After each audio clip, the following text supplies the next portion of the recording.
Today we have with us Ms. Sanjana Kumari, an inspiring woman entrepreneur, the founder of Studify Success, an edtech platform dedicated to guiding students through skill-based program and mentorship. She has completed her schooling from Kendriya Vidyalaya and later completed her graduation from University of Delhi. Welcome to the interview, ma'am. Thank you ma'am so much. आप अपनी entrepreneurship journey को एक brief में हमारे viewers को एक बार बता दीजिए. Okay sure. So study for success का आइडिया मुझे तब आया जब मैंने क्लास 12 कंप्लीट करी एंड ऑब्वियस है क्लास 12 के बाद सब अपना करियर चॉइस करते हैं। तो मैंने भी सोचा मैं भी अपने लिए बेस्ट करियर चॉइस करूँगी बट बेस्ट सोचा था बट वैसा हुआ नहीं क्योंकि मैं खुद कंफ्यूज थी कि मेरे लिए क्या बेटर ऑप्शन रहेगा जिसमें मैं बहुत अच्छा आगे कर पाऊँगी, किस में मेरी ग्रोथ होगी, आगे 5 साल बाद ये मेरे काम आएगा या नहीं आएगा, जो भी मैं सीख रही हूँ, जो भी डिग्री मैं परस्यू करूँगी।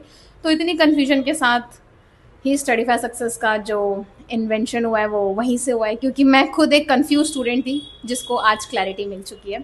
So yes. मैम मेरा ये दूसरा क्वेश्चन ये रहेगा आपसे कि आपने एजुकेशन सेक्टर में ऐसी कौन सी स्पेसिफिक प्रॉब्लम्स देखी जिन्होंने आपको मोटिवेट किया ये वेंचर को स्टार्ट करने में. ओके। सो जैसे कि मैंने अभी आपको पहले बताया कि मैं खुद कंफ्यूज थी अपने करियर को लेके। सो फर्स्ट ऑब्वियस कि करियर क्लैरिटी नहीं थी, करियर क्लैरिटी को लेके काफ़ी ज़्यादा कंफ्यूजन थी कि क्या बेस्ट ऑप्शन रहेगा, जो ट्रेंड वाले जो चल रहा है करियर उसमें ही हमें परस्यू करना चाहिए आगे, या फिर जो डिग्री ट्रेंड कर रहा है, या अभी अगर आज के टाइम पे देखें तो एआई बूम कर रहा है, तो क्या बेटर ऑप्शन क्या रहेगा। तो ये स्किल एनहांसमेंट रिलेटेड, किस स्किल हमें किस स्किल पे वर्क करना चाहिए, कौन सा स्किल बेटर है।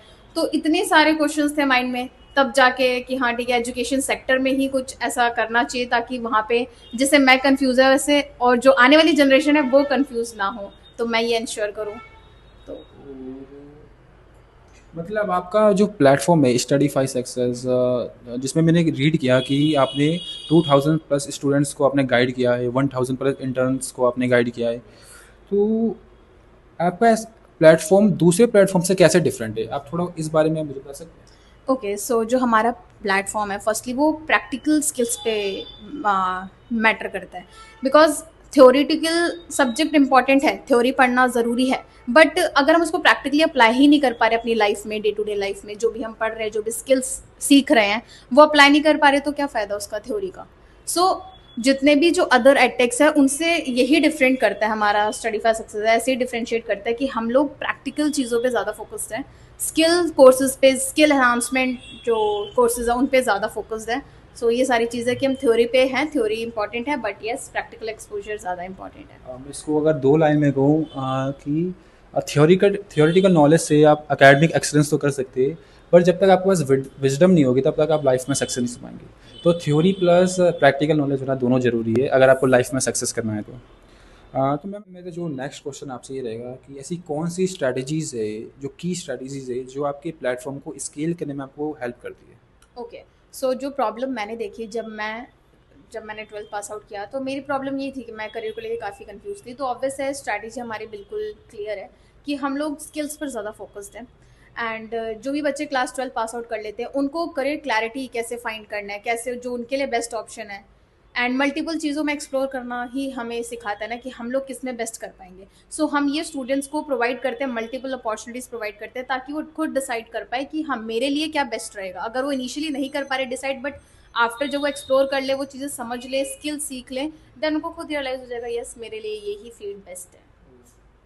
और मेरा आपसे नेक्स्ट क्वेश्चन ये रहेगा, जब आप इस एडटेक प्लेटफॉर्म को स्टार्ट कर रही थी, जो इनिशियल फंडिंग होती है वो आपने कैसे अरेंज की थी.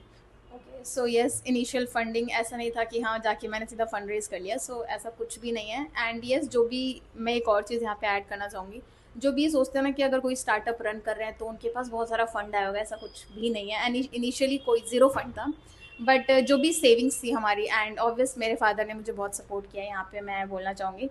सो मेरे फादर मेरे लिए बहुत सपोर्टिव है एंड उन्हीं की वजह से आज सब कुछ है कि हाँ, क्योंकि एक सपोर्ट होना बहुत ज़रूरी है। सो ऑब्वियस है कि मेरे को फादर ने फाइनेंशियली सपोर्ट किया एंड मेरी जो खुद की सेविंग्स थी उसको मैंने री इन्वेस्ट किया एंड जो भी प्रॉफिट हुआ उसको खुद दोबारा ही एसेस में री इन्वेस्ट किया एंड इस अकॉर्डिंग मैंने अपना जो इनिशियल फंड था उन सबको मैनेज किया। जैसे कि आप एंटरप्रेन्योरशिप में एक टर्म आती है 3F, family, friend and foods. तो मैम ने फैमिली के थ्रू इनिशियल फंडिंग अरेंज की, मैम ने अपनी सेविंग को ही इन्वेस्ट करके इस प्लेटफॉर्म की स्टार्ट किया. सो मैम, जो शुरुआत में जब आपने फ़ंड अरेंज किए, जो फाइनेंशियल जो चैलेंजेस होते हैं, वो अर्ली स्टेज में आपने कैसे फेस किए? ओके, जो अर्ली स्टेज में मेरे को प्रॉब्लम्स आई फाइनेंस को लेके, वो तो ऑब्वियस है कि विदाउट बजट टीम को मैनेज करना डिफ़िकल्ट हो रहा था। एंड एक फिक्स्ड इनकम होता है, वो नहीं था कि फिक्स्ड इनकम मैं किसी को दे पाऊँ। तो ये थोड़े से क्लैशेज़ आ रहे थे, जिस वजह से स्टार्टिंग में प्रॉब्लम थी। तो ये प्रॉब्लम्स थी कुछ फिक्स्ड इनकम का कह सकते हैं, एंड विदाउट बजट टीम को बिल्ड करना। In that's all. कॉम्पिटिशन्स को कैसे हैंडल करती है? थोड़ा इस बारे में मुझे आप ब्रीफ में थोड़ा बता दीजिए। ओके, सो ऑब्वियस है एडटेक में बहुत कंपटीशन है, ऑब्वियस है बहुत सारे प्लेटफॉर्म्स है, बट मेरा ऐसा बिलीव है कि मैं कंपटीशन पे बिलीव नहीं रखती हूँ। अगर हम जेन्युइनली हेल्प कर रहे हैं तो हमारी जगह कोई नहीं ले सकता मार्केट में, मेरा इस पे बिलीव है कि आप जेन्युइनली अगर कोई चीज़ जेन्युइन प्रॉब्लम है और उसका सोल्यूशन लेकर आए हो, तो ऑब्वियस है आपकी जो जगह है वही रहेगी। एंड देखो, कंपटीशन पे फोकस करने से अच्छा है कि विजन पे फोकस रहें। सो जो संजना मैम है हमारी, वो विजनरी है काफ़ी। वो प्रॉब्लम सॉल्विंग पे ज़्यादा फोकस करती है rather than competition. Next question ये रहेगा कि जब स्टार्टअप स्टार्ट करते हैं तो एज अ लीडर एक बहुत बड़ा इंपॉर्टेंट रोल हमें प्ले करना पड़ता है। तो ऐसी कौन सी लीडरशिप क्वालिटीज़ है जो मस्ट है, एक लीडर के अंदर होना बहुत ज़रूरी है as a entrepreneur? Okay, so as an entrepreneur एक लीडर में एक जो क्वालिटी जो मोस्ट इंपॉर्टेंट है वो है कंसिस्टेंसी। क्योंकि अगर कोई लीडर कंसिस्टेंट ही नहीं है, क्योंकि जो फर्स्ट डे होता है ना स्टार्टअप को, उसमें तुम्हें बहुत एक्साइटमेंट होता है कि हाँ आज ही मैं सारा काम कर दूंगा या फिर आज ही सब लॉन्च कर दूंगा। लेकिन जब डे 3 4 5 पे वो एनर्जी डल होने लगती है। तो वो सिर्फ मोटिवेशन था स्टार्टिंग में जो हमें पकड़ के रखता है। बट जैसे जैसे डेज बीतने लगते हैं तो हमारा जो स्पार्क है वो कम होने लगता है और हमें लगता है कि कोई रिजल्ट नहीं आ रहा तो मैं क्विट कर दूँ। बट यहीं पे जो काम आता है वो है कि हम कंसिस्टेंट रहें, डिसिप्लिन रहें, क्योंकि डिसिप्लिन हमें पकड़ के रखता है। सो मेरा बिलीव मोटिवेशन पे भी नहीं है, डिसिप्लिन अगर कोई लीडर रह रहा है तो ऑब्वियस है जो भी उसने सोचा है वो कंप्लीट होगा ही होगा। सो consistency, discipline and obvious empathy अपने टीम को लेके हैं, जो उनके कस्टमर्स हैं, स्टूडेंट्स हैं, जैसे हमारे लिए स्टूडेंट्स हैं, पेरेंट्स हैं। तो उनको एम्पैथी के साथ ट्रीट करना। Okay, so empathy, consistency and vision clear होगा तो रास्ता नहीं भटकेंगे लीडर्स। नेक्स्ट क्वेश्चन ये रहेगा कि आपको अपने स्टार्टअप को और एक्सपेंड करने के लिए आपके क्या ऐसे फ्यूचर एक्सपेंशन प्लान है? आप मुझे उसके बारे में थोड़ा ब्रीफ में बता दीजिए। ओके, सो फ्यूचर में हम एआई बेस्ड डैशबोर्ड और एआई बेस्ड जो हमारे स्किल एनहांसमेंट कोर्सेज रहेंगे उनको एआई बेस्ड फोकस करेंगे लॉन्च करने का। एंड ऑब्वियसली हमारा पूरा पूरा फोकस स्किल्स पे है। तो जितने भी ट्रेनिंग स्किल्स अभी चल रहे हैं मार्केट में, जिनसे आगे आने वाले 5 से 10 साल में स्टूडेंट्स अपने आप को एक लेवल पे देख सकता है, तो वो सारे कोर्सेज हम लॉन्च करने वाले हैं। तो एंड जो भी जितने भी कॉलेजेस हैं, स्कूल्स हैं, उनके साथ कोलैबोरेट करना, क्योंकि ऑब्वियस है कोलैबोरेशन करेंगे तो चीज़ें एक लेवल पे जाएंगी। तो ये होगा हमारा फुल प्रूफ। तो मैम आने वाले टाइम पे एआई को अपने प्लेटफॉर्म से मर्ज करने वाली हैं ताकि उनको एक बूस्ट मिले कंपटीशन रन करने के लिए। मेरा मैम नेक्स्ट क्वेश्चन ये रहेगा कि आप आने वाले फ्यूचर स्टूडेंट्स को क्या एडवाइस देना चाहेंगे? क्या उन्हें एंटरप्रेन्योरशिप जर्नी अपने कॉलेज लाइफ से या स्टूडेंट लाइफ से स्टार्ट कर देना चाहिए, या कोई स्टडी कंप्लीट करने के बाद, जॉब करने के बाद करना चाहिए? क्योंकि स्टूडेंट के मन में कन्फ्यूज़न रहती है कि पहले जॉब करा जाए या पहले ही हम अपनी स्टार्टअप ओपन कर लें। और काफ़ी स्टूडेंट का क्वेश्चन ये भी रहता है कि उन्हें जॉब करना चाहिए या अपना बिजनेस करना चाहिए। तो इस क्वेश्चन पे अगर आप अपना थोड़ा व्यू पॉइंट अगर बताना चाहें कुछ। ओके, सो जितने भी स्टूडेंट्स हैं जो मेरे को सुन पा रहे हैं, तो मेरा यही फर्स्ट एडवाइस तो ये रहेगा कि लोग क्या कहेंगे इससे पहले बाहर आ जाओ। क्योंकि लोग कुछ नहीं कहेंगे, सब लोग अपनी लाइफ में बिजी हैं, सबके ओन प्रॉब्लम्स हैं, ओन स्ट्रगल है, ओन लाइफ है। तो लोग बात करेंगे, 5 से 10 मिनट आपके बारे में बात करेंगे, बट उसके बाद किसी को कोई फर्क नहीं पड़ेगा कि आप क्या कर रहे हो। बट जो आप कर रहे हो वो आने वाले 5 से 10 साल बाद आपकी लाइफ में फ़र्क ज़रूर पड़ेगा। सो आप जो भी करंट में कर रहे हो वो डिपेंड करेगा आपका फ्यूचर, उस पर डिपेंड आपका पूरा पूरा फ्यूचर कि आप क्या बनने वाले हो। एंड रही बात जॉब के बाद बिजनेस करे या पहले ही स्टार्टअप कर ले, तो देखो जॉब वर्सेस बिजनेस पे इस टॉपिक को मैं नहीं छेड़ूंगी, क्योंकि job is kind of part time business and business kind of full time job. ये मेरा मानना है। सो जॉब और बिजनेस पे ना जाते हुए मेरा ये है कि आप पहले क्लियर हो जाओ कि आपको करना क्या है। एंड वो क्लैरिटी तब आएगी जब आप मल्टीपल फील्ड्स को एक्सप्लोर करोगे, क्योंकि जब तक आपको नॉलेज नहीं होगी किसी फील्ड की तब तक आप डिसाइड नहीं कर पाओगे कि आपके लिए क्या बेस्ट करियर ऑप्शन रहेगा। सो फर्स्टली एक्सप्लोर करो। एंड कॉलेज में हो अगर आप students first year second year, बहुत गोल्डन टाइम है आप सबके पास कि आप लोग एक्सप्लोर करो, मल्टीपल चीज़ एक्सप्लोर करो। बियॉन्ड जाके भी एक्सप्लोर करना है कि हाँ ये मेरे स्किल से मैच नहीं होता, मेरे को न्यू स्किल्स भी सीखनी है, तो उस लेवल पर भी जाओ। बट देखो कि आपका कितना पोटेंशियल है, किस लेवल पे जाकर आप ग्रो कर सकते हो। सो मेरा यही है लास्ट कहना कि जितना भी कॉलेज टाइम है आपके पास उसको एक्सप्लोरेशन में लगाओ, अपने ऊपर इन्वेस्ट करो, अपनी स्किल्स पर इन्वेस्ट करो, एंड आंसर आपको खुद मिल ही जाएगा। और मैम मेरा आपसे नेक्स्ट क्वेश्चन ये रहेगा, जो आपके एडटेक प्लेटफॉर्म का नाम है स्टडीफाई सक्सेस, आपने ये नाम ही क्यों चूज़ किया, क्या रीज़न था इसके पीछे चूज़ करने का? ओके, सो स्टडीफाई सक्सेस की बात करें तो ऑब्वियस है, कुछ भी स्टार्ट करने से पहले हम लोग नाम सोचते हैं ना कि क्या नाम रखें। फर्स्ट हमारा यहीं पे ज़्यादा प्रॉब्लम आती है कि नाम बेस्ट होना चाहिए, क्योंकि नाम से ही लोग जानेंगे ना आपको, जो भी आपका स्टार्टअप है, जिससे भी आप स्टार्ट करो, तो नेम बहुत इंपॉर्टेंट रोल प्ले करता है। तो जब मैंने नाम सोचा तो मेरे माइंड में बहुत सारे नेम्स हैं, बट वो रिलेटेबल नहीं लग रहा था जो मेरा प्रॉब्लम था। जैसे मैंने को बताया कि बहुत ज़्यादा कन्फ्यूजन था करियर को लेके, तो मैंने सोचा नाम ऐसा होना चाहिए जो कि रिलेट करे स्टूडेंट के साथ।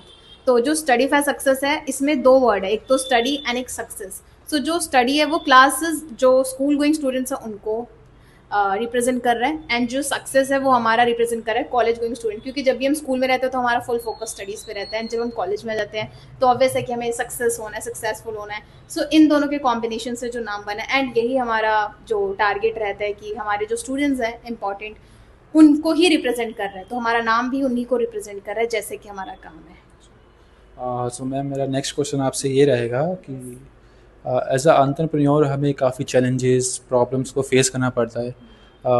तो मेरा क्वेश्चन ये है, एज अ वुमन आप एंटरप्रेन्योरशिप को कैसे देखती है, और एज अ वुमन आप एंटरप्रेन्योरशिप के अंदर जो चैलेंजेस आए उसका इम्पैक्ट आप पे क्या पड़ा?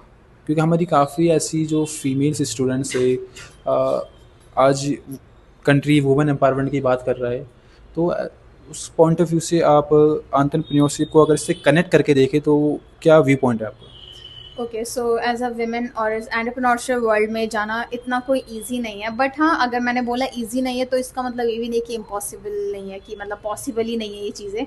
सो एज अ वेमेन ऑब्वियस है कि वर्क से रिलेटेड, एंड उसके अगर आउटसाइड भी देखें तो बहुत सारी प्रॉब्लम्स फेस करने को मिलती है।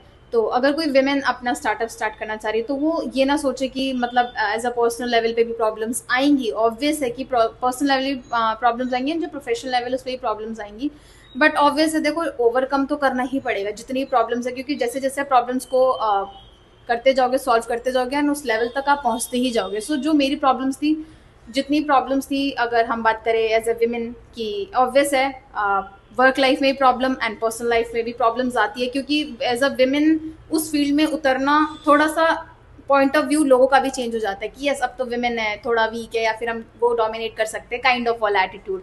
सो ये सारी चीज़ें थी, प्रॉब्लम थी, बट यस मैंने इन सबको ओवरकम किया, ऐसा नहीं था कि उन सबको हावी नहीं होने दिया अपने ऊपर। सो जितनी प्रॉब्लम्स को सोल्यूशन मैं निकालते गई, सो एक एक लेवल ऊपर बढ़ते गई।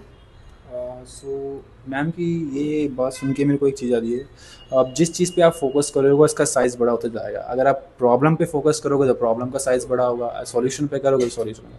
तो मैम ने तो सॉल्यूशन में फोकस करा है, तो मैम का सॉल्यूशन का साइज़ बड़ा हो गया है। अब मैम आपने अभी आंसर देते हुए एक दो लाइन वर्ड्स बोले, यस। आपने कहा पर्सनल लाइफ और आपकी जो प्रोफेशनल लाइफ है इसको बैलेंस करना दिक्कत है। सो आज के टाइम पे वर्क लाइफ बैलेंस एक ट्रेंडिंग वर्ड तो नहीं कहूँगा, काफ़ी मतलब कॉन्वर्जेशन में रहता है। यस। तो आप वर्क लाइफ बैलेंस पे बिलीव करती हैं? यस, बिल्कुल बिलीव करती हूँ। देखो स्टार्टअप वर्ल्ड में आके मुझे एक चीज़ पता लगा कि स्टार्टअप वर्ल्ड में ना लोग ओवर वर्क को बहुत ग्लोरीफाई करते हैं, 24/7 हसल इज सक्सेस, बट ऐसा ना बिल्कुल भी नहीं होता है। एक लेवल पे आकर जो बॉडी है, जो माइंड है, वो भी थक जाता है, एंड उसके बाद जो उसका जो रिजल्ट होता है ये होता है कि प्रोडक्टिविटी ज़ीरो हो जाती है। सो जो हम जब भी रेस्ट लेते हैं तो रेस्ट लेने एक लेजीनेस नहीं होता, एक स्ट्रैटेजी होता है। एंड मेरा मानना है कि जो स्ट्रॉन्ग फाउंडर है वो नहीं होता है कि जो रुकता नहीं है, स्ट्रॉन्ग फाउंडर वो होता है जो रुकना भी जानता हो। सो मैम का कहना है कि वर्क लाइफ बैलेंस बहुत इंपॉर्टेंट है, तो everything should be regulated for healthier and अगर आपको ग्रो करना है तो क्रॉस कर बैंडिंग कर। अब इस इंटरव्यू को हम एंड की तरफ ले जाते हैं, कंक्लूड करते हैं। सो मेरा नेक्स्ट क्वेश्चन मैम से ये रहेगा कि मैम ऐसी कौन सी चीज़ है जो आपको मोटिवेट करती है अपने मिशन की तरफ काम करते रहने के लिए? ओके, सो मेरे लिए जो मोटिवेटिंग और इंस्पायरिंग चीज़ है वो ये है कि देखो हर चीज़ रील्स और सोशल मीडिया पे नहीं दिखता है। सो फॉर मी जो स्टूडेंट्स के रिव्यूज़ आते हैं, जो पेरेंट्स के फीडबैक आते हैं कि उनके स्टूडेंट ने कुछ सीखा हमारे जो प्लेटफॉर्म से लर्न किया, किसी को करे क्लैरिटी मिली है, तो कोई स्टूडेंट यहाँ से पढ़ के उसके अच्छे मार्क्स लेकर आए, तो ये जो सारी चीज़ें ही सोशल मीडिया पे नहीं दिखती है, बट येस ये मेरे लिए बहुत प्राइसलेस मोमेंट है। सो ये जो चीज़ें हैं मेरे लिए बहुत ज़्यादा इंपॉर्टेंट रोल प्ले करता है, एंड यही मेरे लिए इंस्पायरिंग मोमेंट भी है, जो जिससे मैं इंस्पायर होती हूँ कि हाँ मेरे को इस मिशन को लेके आगे बढ़ना चाहिए।